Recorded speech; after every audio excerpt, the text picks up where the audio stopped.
sikit. Lepas tu kita tambah pula. Kalau kita ada jantung, kita makan bifil tu. Bila kita makan bifil tu, kita akan rasa lagi. Boleh jauh macam betul-betul normal, tak ada orang sakit, tak ada orang. Kencing pun boleh, boleh lagi. Boleh lagi. Tak kata tak ada putus lah. Tak ada Tidak, orang kan tak ada. minum air bukan. Tak boleh. Saya pagi, kadang malam banyak kali pun. Kalau kita minum banyak, dia keluar banyak. Normal lah. Tak ada lah kata 5 ml, 5 tu kan yang Tak ada. Tak ada sekat. Kita suka gula. Saya makan tu, tapi sekarang ni saya dah kurang kan, benda dah baik. Alhamdulillah lah. Sesekali je.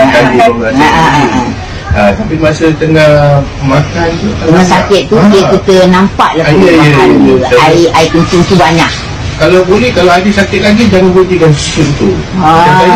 Itulah, itu yang mahal tu. Betul-betul.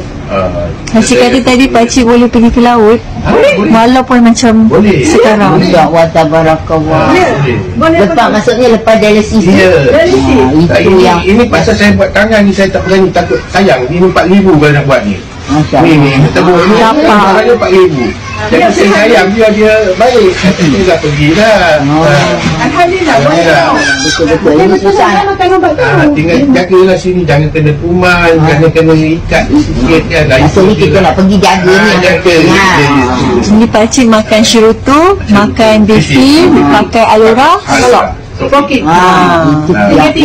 Itu pun dah boleh sihat, alhamdulillah, dengan izin Allah. Tak ada sakit.